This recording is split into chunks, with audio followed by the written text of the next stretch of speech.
लेकिन आपकी आवाज पेड़ों के पत्तों से टकराकर वहीं दम तोड़ देती है। दोस्तों, आपने सुना होगा कि अंतरिक्ष यानी स्पेस में आपकी चीख कोई नहीं सुन सकता, लेकिन धरती पर भी एक ऐसी ही जगह है, अमेज़न रेन फॉरेस्ट। आज मैं आपको एक ऐसे नर्क में ले जा रहा हूँ जहाँ सूरज की रोशनी जमीन तक नहीं पहुँचती, जहाँ पानी के अंदर पिशाच तैरते हैं और जहाँ हवा में सांस लेना मतलब लाखों अदृश्य कीड़ों को अपने फेफड़ों में बुलाना है। आज हम 3 सवालों के जवाब ढूंढेंगे जो वैज्ञानिकों को भी सोने नहीं देते। नंबर 1, क्या अमेज़न जंगल के पास अपना खुद का दिमाग है जो फैसला करता है कि कौन जिंदा बचेगा? नंबर 2, 1925 में हजारों लोगों की एक पूरी की पूरी सभ्यता रातों रात इस जंगल में कहां गायब हो गई? नंबर 3, क्या सच में अमेज़न के दिल में कोई प्राचीन राक्षस कैद है जिसे आदिवासी मापिन गुआरी कहते हैं?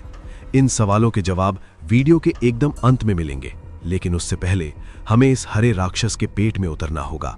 स्वागत है द ग्रीन हेल में।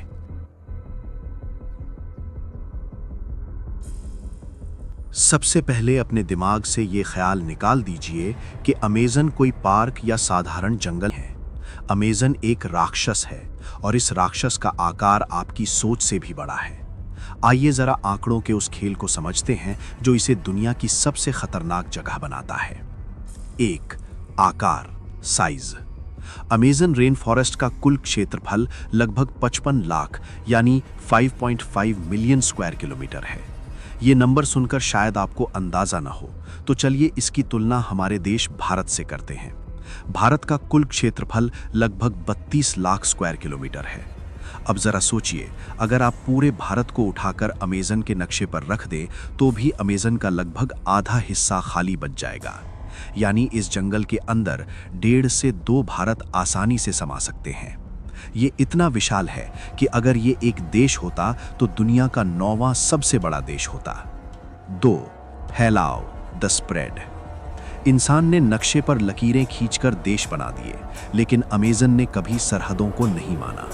ये जंगल 9 देशों को अपनी गिरफ्त में ले रखा है। इसका 60% हिस्सा ब्राजील में है, जंगल का दिल।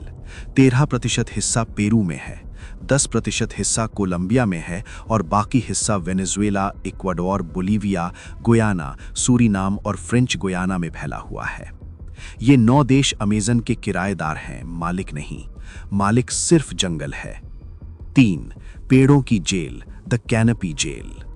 यहाँ 400 अरब से ज्यादा पेड़ हैं। ये पेड़ इतने पास हैं और इतने ऊंचे हैं कि इन्होंने ऊपर एक कैनपी यानी एक छत बना ली है।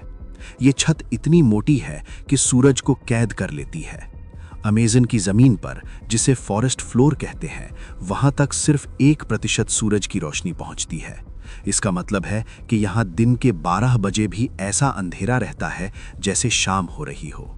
और सबसे डरावनी बात, जब यहाँ मूसलाधार बारिश होती है तो पानी की बूंदों को पेड़ों के पत्तों से छनकर जमीन तक पहुँचने में 10 मिनट तक लग जाते हैं। सोचिए, ऊपर तूफान आया है और नीचे आप 10 मिनट तक सूखे खड़े हैं, सन्नाटे में। 4, मौत की नदियां, द रिवर सिस्टम। इस जंगल की रगों में खून नहीं, पानी बहता है। अमेज़न नदी, ये दुनिया की सबसे लंबी नदी होने की रेस में नील नदी से लड़ती है, लेकिन वॉल्यूम यानी पानी की मात्रा के मामले में इसका कोई मुकाबला नहीं। इसमें इतना पानी है कि अगर आप दुनिया की अगली 7 सबसे बड़ी नदियों यांगटीज़ी, मिसिसिपी आदि को मिला दें तो भी अमेज़न अकेली उन सब पर भारी पड़ेगी। ये हर सेकंड 2 लाख क्यूबिक मीटर पानी अटलांटिक महासागर में फेंकती है। इतना मीठा पानी कि समुद्र के मुहाने पर 160 किलोमीटर अंदर तक का पानी मीठा हो जाता है। लेकिन इसकी चौड़ाई आपको डरा देगी। बारिश के मौसम में नदी की चौड़ाई 40 से 50 किलोमीटर तक हो जाती है। यानी आप एक किनारे पर खड़े होकर दूसरे किनारे को देख भी नहीं सकते। ये नदी नहीं, ये एक चलता फिरता समुद्र है। और इस समुद्र का पानी साफ नहीं है, ये कॉफी के रंग का है, मटमैला और गहरा, जिसके नीचे क्या छिपा है ये कोई नहीं जानता। चलिए अब हम उस मटमैले पानी के अंदर चलते हैं। अमेज़न का पानी इतना गंदा, मरकी क्यों है? क्योंकि इसमें जंगल की सड़ी हुई पत्तियां और मिट्टी मिली होती है। विजिबिलिटी 0 है, आप अपनी उंगलियां भी नहीं देख सकते। और यही बात इसे दुनिया का सबसे खतरनाक स्विमिंग पूल बनाती है। यहाँ 3 राजा हैं जो पानी के अंदर राज करते हैं।